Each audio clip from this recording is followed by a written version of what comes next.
How you doing, everybody? Hang on a sec. I had to get the last shot of my coffee.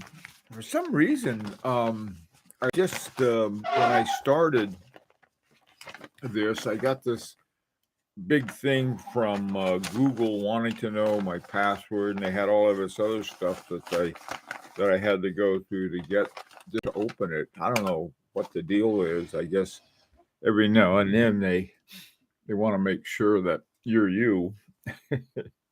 Anyway, hey, Goldfinger, football fan. You guys gonna be able to make it three in a row there, Washington? Hi, Dominic. Big Sal. Alan. Hi, Alan. Adam. Hi, Adam. William. Rancher. How you doing, Rancher? By the way, too, thanks for the topic, Clyde. Hi, Caesar. Neighbor. Good morning, Alexandra. Hater. Uh, Let's see. Hey, Chili Burger, Night Dog. Good morning from Lawrence, Kansas. Oh, good. Visiting your daughter at Kentucky University. Okay, rock, rock chalk. All right.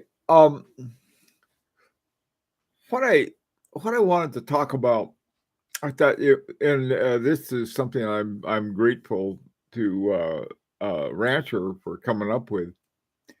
Is have you ever had a watch and you get it and I don't know, for whatever reason, and over time it becomes like a Grail watch. Now there's two ways that can happen. One way is suddenly the market discovers this watch and the price goes whoop, way up.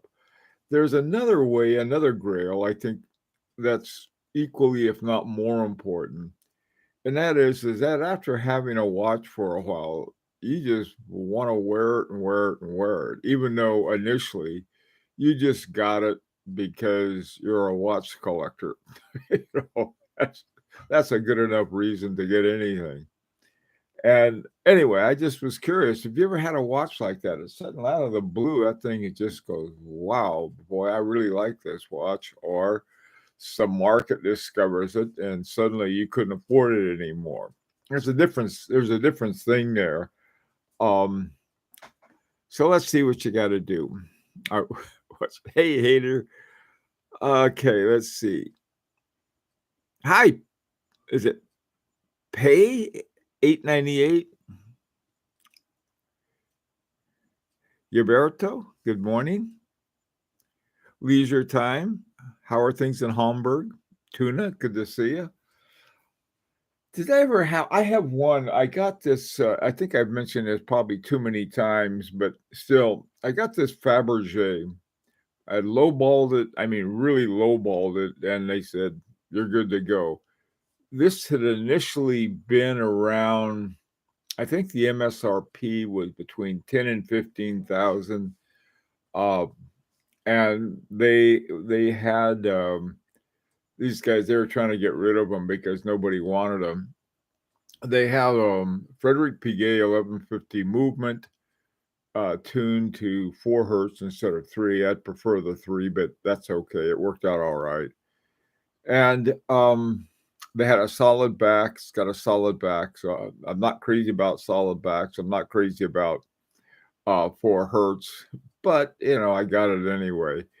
And boy, it grew on me. It became like a Grail watch. The other thing that happened is suddenly the price, after I think maybe some of you guys got one too, the price just shot way up back back to 15,000. I think you can. Some of them are back to around 6 or 6,500, and I think if you wait a while, they'll probably go back lower again. That's my guess. By the way, I'm assuming the sound is okay. Yeah, I think you're right, Rancher. Um, Hi, Anthony. How you doing? I love all my watches and can never sell it. Yeah. I understand that. Hello, Tim.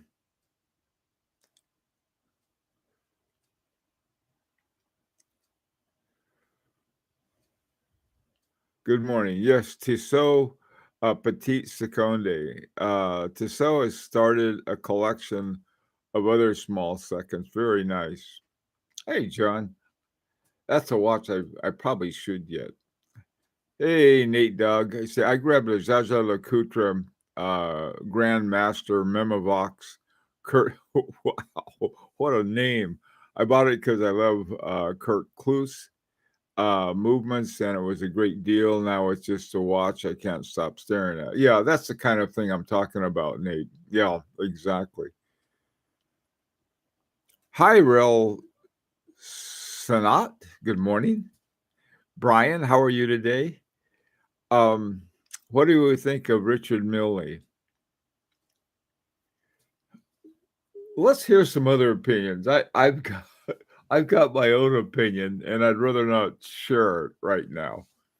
Um, I there's what do you got? I mean, they're expensive, and I always wonder why. I'll put it that way. Hey, Anthony, isn't a Grail something to aspire to if you have?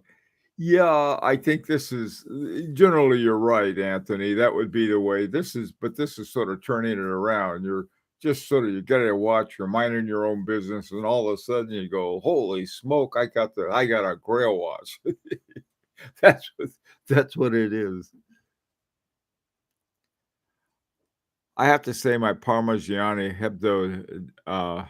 Hebdomadari. Sometimes I stare at it. Yeah, that's watch that watch is just a horological gem. This was the movement in it. Think it was. I think it was Michel Parmigiani's first from from scratch movement. Now you got to remember he had done some other things that were just incredible. That's another thing. Just as a quick aside, I was trying to think, what's the best way to really how do we sort of find somebody who is going to be a great watchmaker, and what are some of the things that we might look for now? And one of the things that they all seem to have in common is that early on they worked in restorations. Um, Michel Parmigiani was working in restorations for something, I guess, for the Sandoz family. And they said, "Hey, those are great. Let's go ahead and start a brand with with your name." Later on, Kari Voutilanen was working on restorations for Parmigiani. Trying to think some other ones. F.P. Jorn worked for years doing restorations with his uncle. And that I think doing restorations somehow has some kind of link. I think first of all, it's a familiarity with a lot of different, I guess, techniques of sort of a traditional craftsman. You're getting in there and you're looking at everything and seeing how everything is done. And I think that in and of itself has something lends itself to this. Anyway, what else you got here? Let's see. RM is an Invicta homage. William, be nice.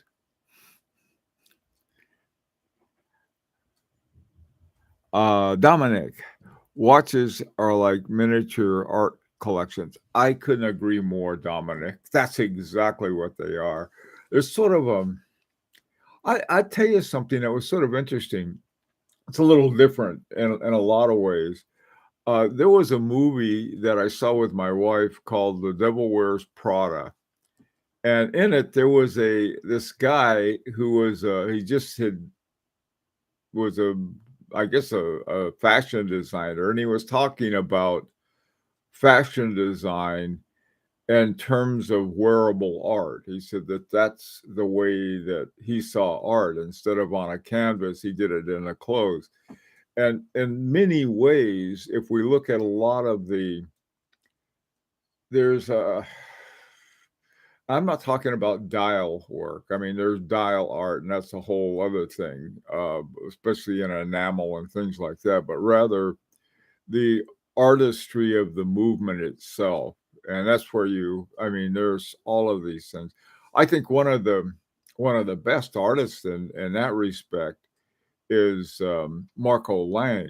I mean, I look at the Georg as here's something that is just beautiful artwork. That's a watch, not that one in particular, but one like, I mean, with that kind of setup. Recently we talked about a Chopek, a new one, a relatively new movement, and then they had the entire gear train, each one with a little finger bridge to it. That I guess so. Anyway, Dominic, you hit a soft spot with me. Hey, Adam, pre-Richemont, Roger Dubuis. Couldn't agree more. Absolutely, Roger Dubuis, pre-Richemont. I mean, the ones now, the what they have in the new set of Roger Dubuis watches are basically these skeletonized messes. They've renamed a lot of the movements for whatever reason that were originally Daniel Roth movements. And I mean, Roger Dubuis movements, and they're really good. Okay. But I would rather have a sort of the pre-Richemont ones. That's the same is true with Breguet and Blancpain and pre-Swatch and especially pre-Silicon.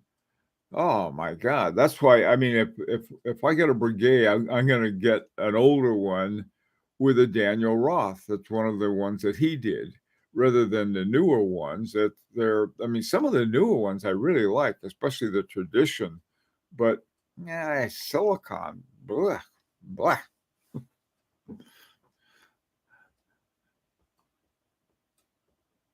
George Daniel, Space Traveler. I wear it every time I'm dreaming. Good seven. At the Louvre, let me see. I know you focus more on movement, but I wonder if your take on Philippe Plulek ETA movement. That's a good question. Those are tough ones. I have his stuff. I know is really good and it's really coming along, but I don't know. It's sort of like dial design and case design can be very interesting. I mean, one of the most interesting watches that was, I think, ever made was the Cartier Crash. I mean, it looked like a dolly. It looked like a dolly watch almost. They had another one called the what was Complete Idiot or something like that. Can't remember the name of another Cartier that was this sort of mangled up looking, and it worked perfectly. But I years ago I went to the Cartier shop in New York, and they had them there, and they were 40,000. Now, God, I tell you, you can't touch one south of 100,000. But those are really interesting watches. But they also, the fact of the matter was that they had, even with this radical design, they had done some really interesting things to it. Some of the ones with ETAs, now, for that matter, you take the Jacquet 736. Now, I'm pretty sure they started with an ETA Bosch, and then they made this shape movement with it. Now that's a little different. Okay, it's still sort of the same mechanism, but they've done something with it so it's entirely different. Um, there's there's a certain kind of something, though. I mean, it's sort of like another level of horological art that occurs when you take something, even, I mean, like all watches work essentially the same with a few exceptions. And that is that they have the barrel, and the barrel with the mainspring supplies the power, goes through the wheel train down to the escapement, and then that times the balance. I mean, they're all that way, and so what you can do with that is, you can do quite a lot of things with it. Now, if you use sort of somebody else's palette, so to speak, and this would be the iBosch, and then you do something really creative with it, yeah, that's really, you know, that's an interesting thing too.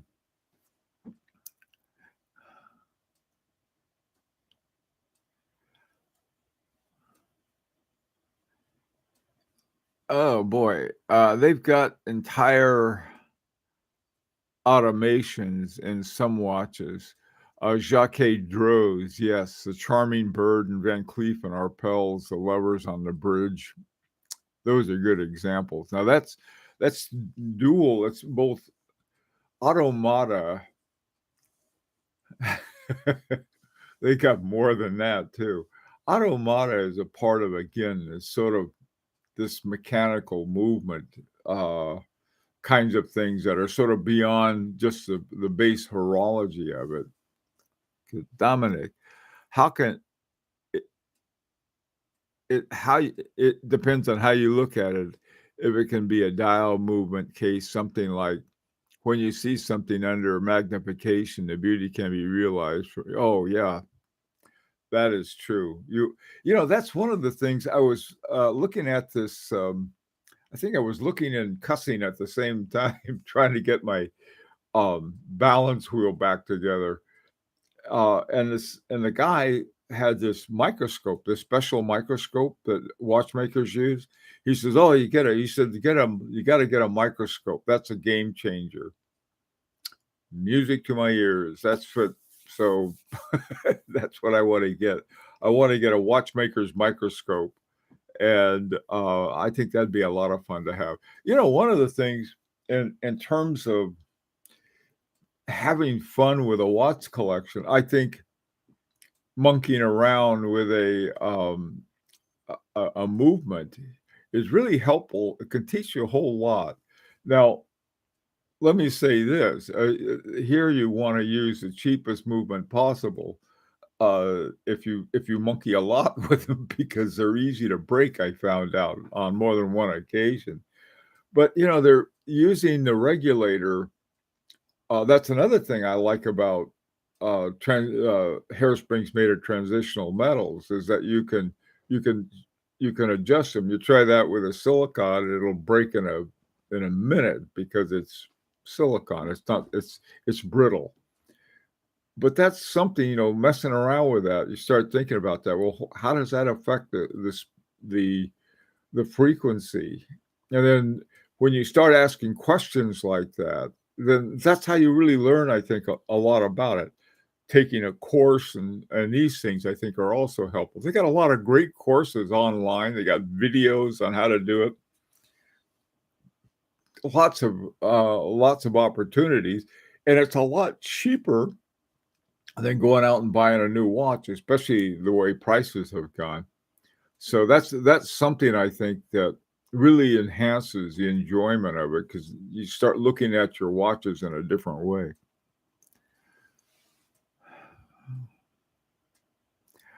I have a tradition 7057 with the Daniel Roth movement. Wow, did they have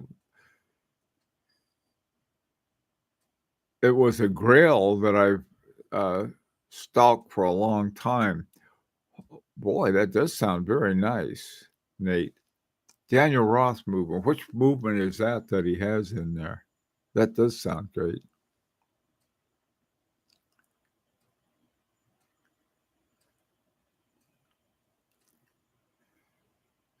Do you know any off brands that have washer movements? Any off brands with washer movements? I think some are in BCC, Benjamin Chi High Horology. Benjamin uses them. I'm trying to think who else uses them. Um, or he has some watches with him. You know, some companies they have these, they get good movements for it. I think um Chopek used Washer, I think. No, it was either Shepherd or maybe it was Crenode movements. But they had some movements that they're really good movements. There's to me there's a difference between getting a cheap movement that works uh, and getting a not so cheap movement that works well. There was, I mean, for playing around, you can pick up for $20, 20, $30, you can get a on AliExpress or one of those, maybe on eBay, a really cheap movement to play around with.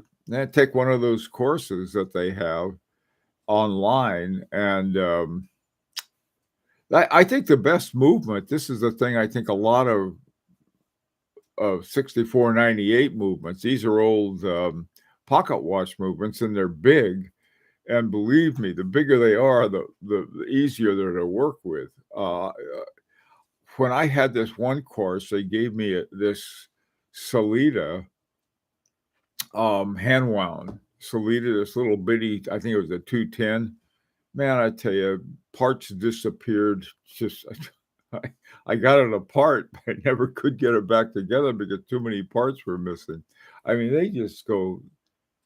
I mean, my desk is a mess, but even when I clean it up, they get lost. So, what else you got here? Whenever I take the etude out to a gathering, I try not to wind it.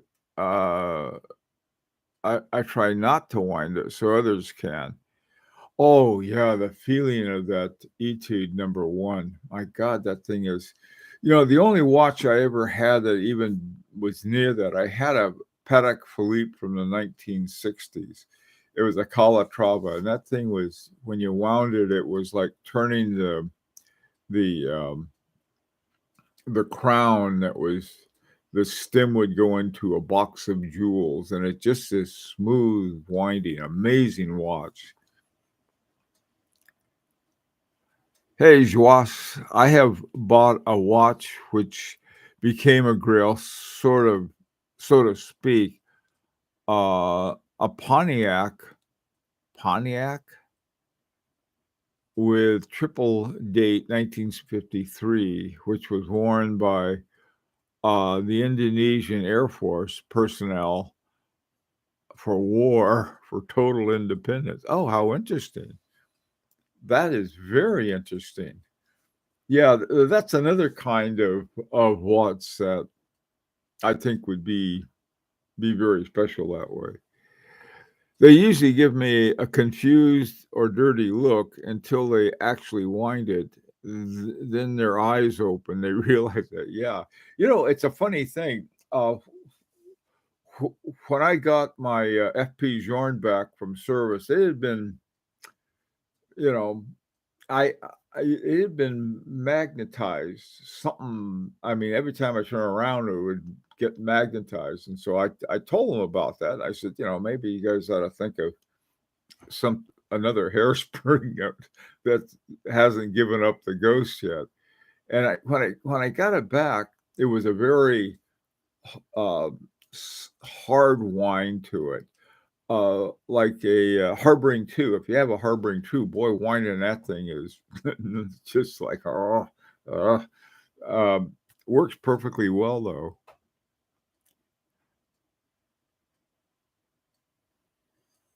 It houses a Valjoux 72C, which regarded as one of the best chronograph calibers around.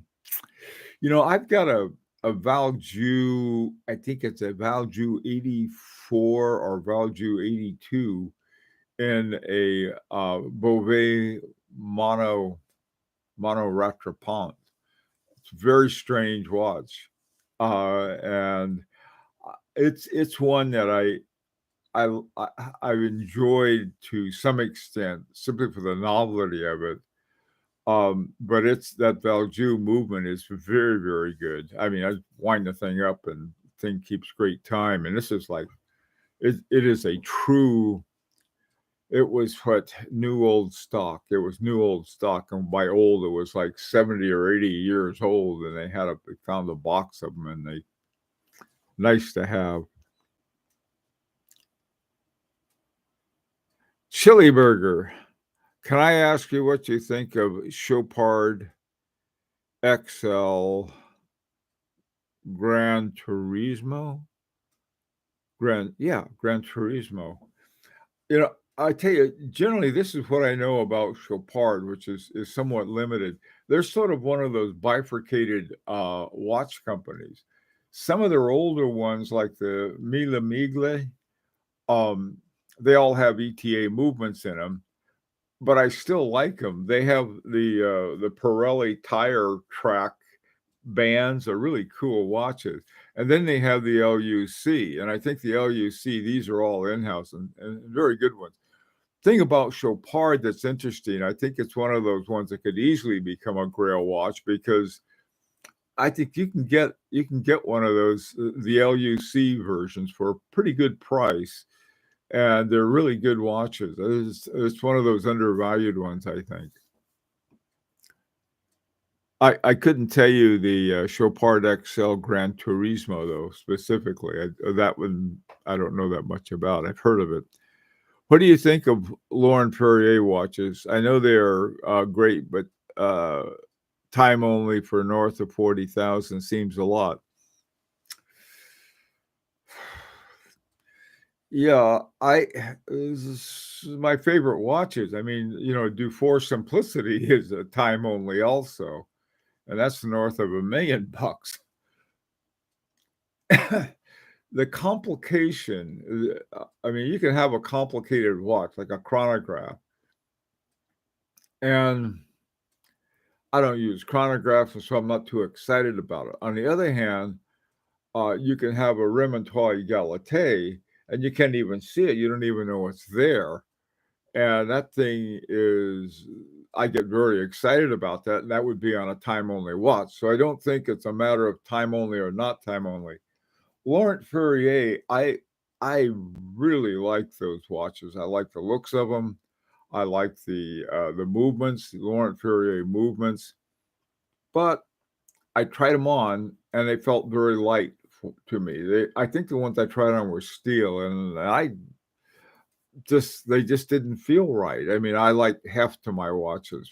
That's my own peccadillo. So I think Laurent Perrier, though, they are such beautiful watches. They're beautiful inside and out. So I wouldn't mind having one at all. Don't get me wrong. If I got one, I'd probably want one out of platinum or gold, neither of which I can afford. But I do like them. In fact, my very favorite regulator is the regulator that Laurent Perrier makes.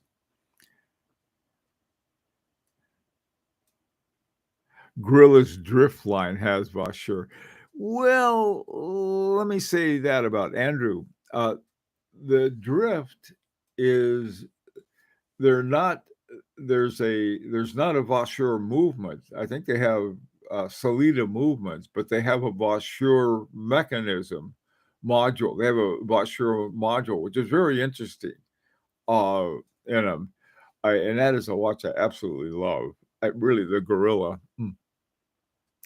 Ultimately, perfection is boring, and that is a silicon out. Yeah, hairspring. The challenge is the pursuit of perfection using, using transitional metals. This, Dominic, that was exactly almost what I was told that was F.P. Journe's reaction to silicon, is that when I interviewed the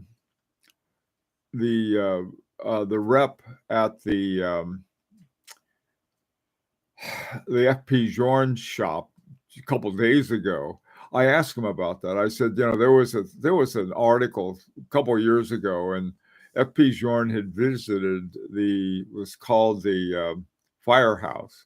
Firehouse is the name of a company that made silicone hairsprings, and they show him all wrapped up in this sort of protective, dust-free suit that he wore to go look at it. And so I knew he was familiar with it, and I thought, oh my God, that's sort of going to be the last straw.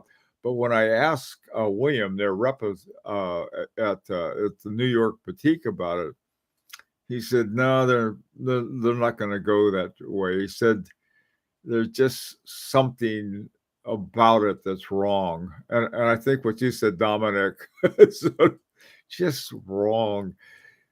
It's sort of like writing a great American novel using AI. So okay, AI, write this, and they come up with something, and there's something that's not there. Yes, it is works better, but if you're looking for a watch that works better, get a smartwatch. My wife's got this big. In fact, there's even a Hermes version of it, of an Apple Watch. And it's even got a picture of their horsey on it, or whatever you want to have on it. And that thing keeps great time. I mean, almost perfect time. And so does my iPhone. If I want to set a watch, I use the iPhone. So, that's. So I agree with that, Dominic. And then you have this artistic thing. It'd be like some artist with an AI robot. Okay, Joe the robot, go paint something wrong. It just ain't right. Okay, let's see. Hey, Nate, Doug, what are your thoughts on Jaeger-LeCoultre? Thinking Grand Seconte. I love the looks of those watches. See, that goes back to the Chinese emperor, the imperial palace, the original Jaeger-LeCoultre, and the Grand Seconte. The number 8 has a special significance in Chinese culture, sort of like the lucky 7. They've got their lucky 8. And if you look at a lot of the original Jaeger-LeCoultre watches, he finally jumped to that idea, and so he started making all these dials that had the number 8 in it. I have a Jaeger-LeCoultre, and it's got a Jacquet 736 movement in it, which is the two Jacquets have nothing to do with each other. Besides, one's a first name, one's a last name. But overall, I think like the Jaeger-LeCoultre Automata, the Charming Bird, I think is a really interesting one.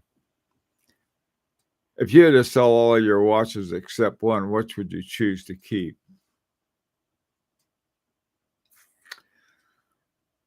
I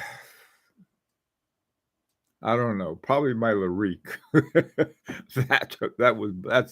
That's my watch. Our watch, I should say. Hey, Abdul, let's see.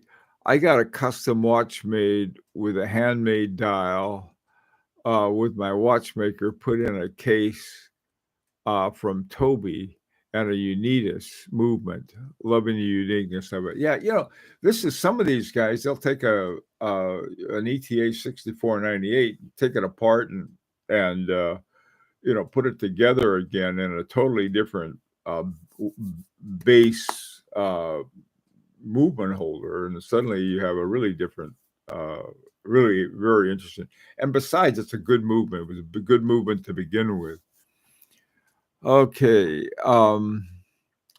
William, I have a Tissot PRX Chrono, blue with Valjoux 7753, pusher date, so no worries. Yeah, I think those of you guys, which just about everybody but me likes chronographs. This is a cool one. Yikes, it's frying pan time. Okay, let me pick up a few of these last ones here. Silicon, there's no E on the silicon, William. It was God's Italian gift for watchmaking. I don't get it.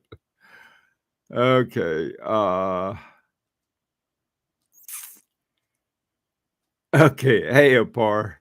Uh, okay. Yep. I gotta go. Hey, listen, everybody. Thanks a lot. Now this afternoon, Rancher, I have a topic. I think you guys will like. I hope. And the topic is, when you first started collection, was there a watch brand or model or type of watch you liked? And then after collecting for a number of years, it's not a watch you'd buy anymore, or it's not the brand, or it's not a certain model. And so what's changed in that respect in your watchmaking collection? By the way, I have one of my stranger watches on, and I really like it. This is a Daniel Roth Metropolitan 824 cities. The thing I like about it, other than knowing at all times what time it is in in Bangkok, it's got these two little pushers. It has a pin pusher here and here. And upcoming in a not too long from now, we're going to go from daylight savings time to standard time.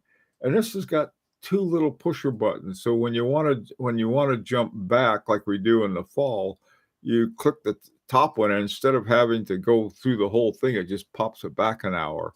And then at the bottom down here, it's got what's called a S pusher or a spring pusher. You push it, and it jumps ahead an hour. So that's sort of an interesting thing that Daniel Roth put in. I thought, what a cool idea.